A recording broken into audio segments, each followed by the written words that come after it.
Today I'll talk about tips on how to improve your landscape photography. I'll show you 7 of my photos, 7 landscape photos made by me, and I will give you the tip for each photo, the settings. Hey everyone, my name is Toma, Photo Tom here on YouTube, and this channel is all about landscape photography. So if you're interested in this topic, make sure to subscribe. Also, if you're interested in my ebook that it's gonna come out in 1 or 2 weeks, there's a link in the description to my website. You can enroll on a list and you will receive an email from me once the ebook is available to be purchased. Now, let's get back to the topic from today. 7 tips from 7 of my photos. Tip number 1, catch the sunrise only on your subject. This is a very interesting tip. I always tell people that come to my workshops that we should be there on location with at least 30 minutes before sunrise. Our gear has to be out, the cameras on tripods, and this will give you the chance to evaluate the landscape in front of you 30 minutes before sunrise. There's a little bit of light you can see, and you can evaluate what is happening in front of you. Now, for this photo that I'm going to show you, the settings are f8 1/6 of a second, ISO 173 millimeters. As you can see, only those pine trees are in light. That is the benefit you are getting if you are on location with, as I said, with at least 30 minutes before sunrise. You have the benefit of watching the sun rising, and when you see the first rays of the sun starting to hit some elements, those are the elements that you should photograph. Those are the elements that will be the perfect subject, because you will have a very clear separation between those two elements. Being there that early in the morning, you will benefit from another thing. Once the rays of light will hit the subject, this is another tip, by the way, you will have a separation in terms of warm colors on the subject and cold colors on the rest of the landscape. Tip number 2, when you're photographing water, don't always go for that milky smooth look. Here I'll show you a photo that I did in Lofoten Islands in Norway. It's this one, and the settings are f22 1/8 of a second, ISO 50, and 19 millimeters focal length. And as you can see, I wasn't afraid to close the aperture of f22. I noticed that a lot of photographers are telling me, especially during my workshops, well, do you really want us to go to f22 because diffraction will come into place? I always say to them that yes, diffraction will come into place, but the modern day cameras with their sensors are really great. There will be no problem. Your photos will still be sharp, and you can still sharpen your photo even more when you post-process the photo. So the way I decided to capture this image, the water in this image, was not silky smooth. I wanted something in between.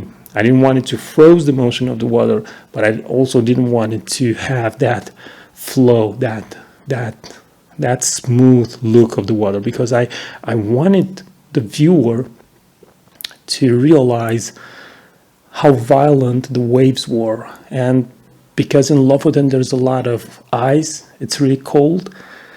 In a way, I wanted for you to see or to feel, when you look at my image, to feel the raw power of the sea from out there. I wanted to have something more, and that is why I decided to go with this look of the water. Tip number 3, sometimes you need to include a person in the photo to make the viewer realize how really big the place is. In this photo, for example, that's me over there. It's a selfie, and I have a remote control, and I can set a timer. I can set a timer of, in this case, was about 1 or 2 minutes. I think 1 minute. That's the time that you think it will take you to get to a certain place, and then the camera will take the photo. So it's a selfie of mine, and I wanted to do this because when I took the initial photo without any person in the photo, it wasn't clear how really big the entrance of the cave was, how really big the stream of water was, how really big the entire place was. So I decided, okay, I'm going to go there. I'm going to stay in one place because I tried different positions of myself. And the minute I realized, okay, I need to be further away, you need to see how small I become and how big the rest of the place is. You need to see that. So the settings for this photo were f11, 24 millimeters, 1/10 of a second, ISO 320. It was pretty dark, and I had to increase the ISO because there was me over there in the shot, and it was really important for me to have a time that it's not too long and I can stay relatively still. So I'm starting this photo with the raw power of water, because the water is going and it's going into that cave, and I'm also looking at that cave. And in the end, I want the viewer to look at the cave. So that is the reason for which I'm staying right there with the camera really close to the flow of the water. So I'm trying to capture the dynamic of the place and the raw power of the water. Tip number 4, look for something different in the landscape. As you can see in this photo, I have all those big trees and I have a really small tree. It's like all those big trees are guarding the small tree. Of course, I'm benefiting from a good light because I'm photographing during sunset for this photo, and I also have some fog in the forest, which is the perfect combination, the perfect atmospheric conditions. You have the light of the sunset and you have a little bit of fog that will help get rid of all the chaos and the clutter of the forest. So you have two winning combinations. Now the settings for this photo are 84 millimeters of focal length, f11, 1/4 of a second, and ISO 100. That is why I always carry the tripod with me. Another side tip, because in the forest the light gets down really fast, especially when sunset is coming. So as you can see, I only have 1/4 of a second, and if you don't have a tripod, you'll need to increase the ISO, and you also need to open the aperture. If you're going to open the aperture too much and you're going to use a long focal length, like in this case 84 millimeters, you'll end up with elements that are not that sharp.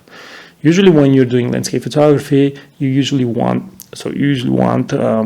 all the elements in sharpness, and if you want that, you need a tripod, because in most of the cases you're going to stay at f11, f16, even f22, and the exposure time will not be that short, so you can handheld the camera.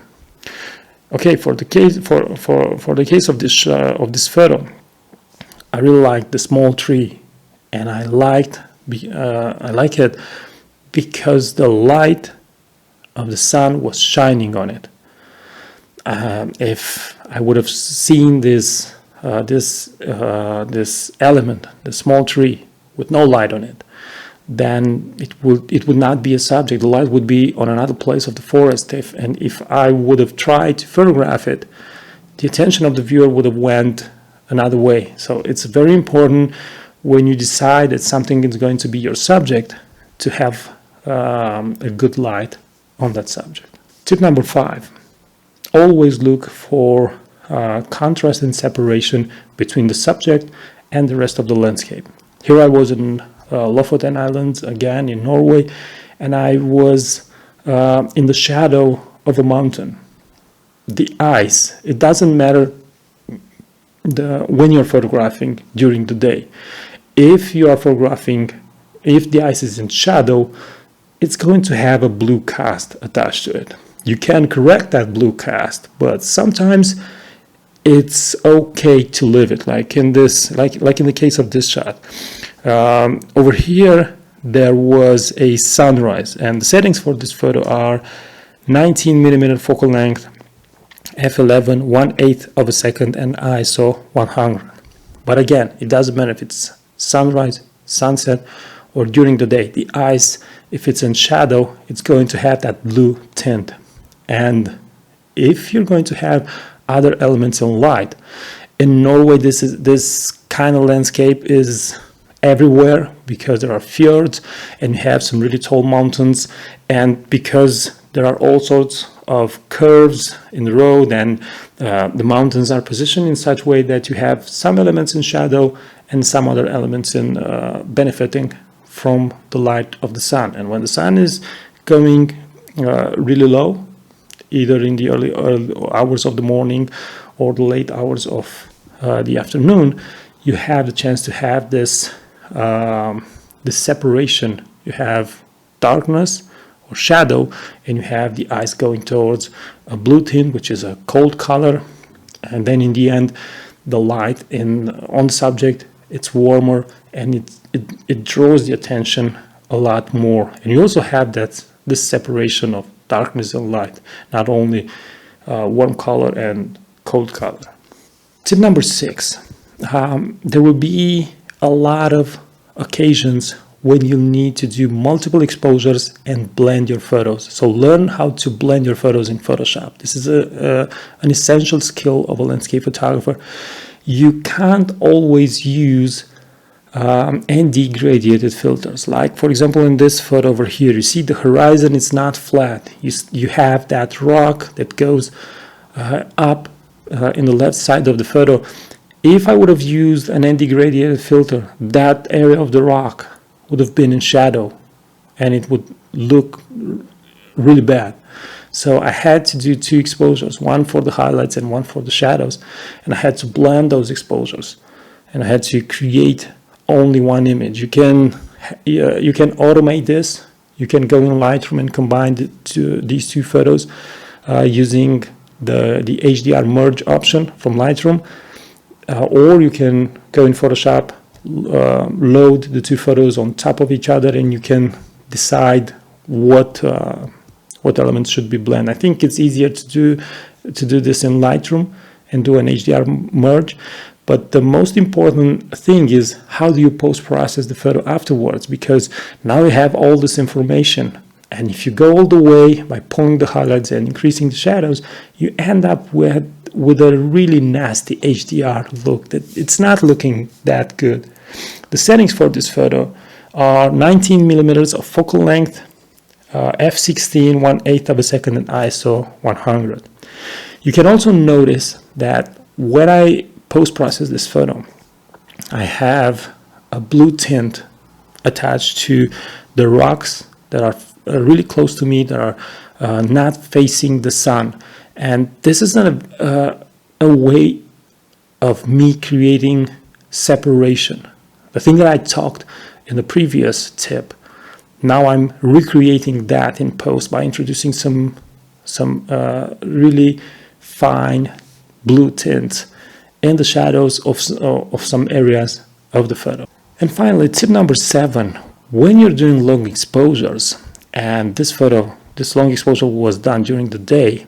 So when you're doing long exposures, find the direction the clouds are moving and try to position in such a way that the movement of the clouds indicate the subject. This means that you have to do some experiments, and it will not always will be possible for you to rotate around the subject to position in such a way that the movement of the clouds is either towards the subject or from the subject. It doesn't matter what it matters is that you capture those motion blurred clouds pointing to the subject. So when you can do that, that is a win situation. And for this photo, I use 17 millimeter focal length, f16, ISO 50, and 160 seconds of exposure. I had an ND gradiated filter of 3 stops for the sky and an ND filter of 10 stops to be able to have this long exposure during the day. And I also decided to go with a black and white version, mainly because it was in the middle of the day and it was a green grass field, and I didn't want your attention to stay on the blue of the sky or the green grass from the plane. So I decided to go black and white and highlight the house and have that motion of the clouds pointing the attention of the viewer towards the house. So there you have it, 7 tips from me on how to improve your landscape photography. If you have questions or something else to add, just use the comment section below. Check out my website for my instructional videos or my workshops. The link is in the description of this video. And until next time, keep on photographing because it's the only way to get better. Bye bye.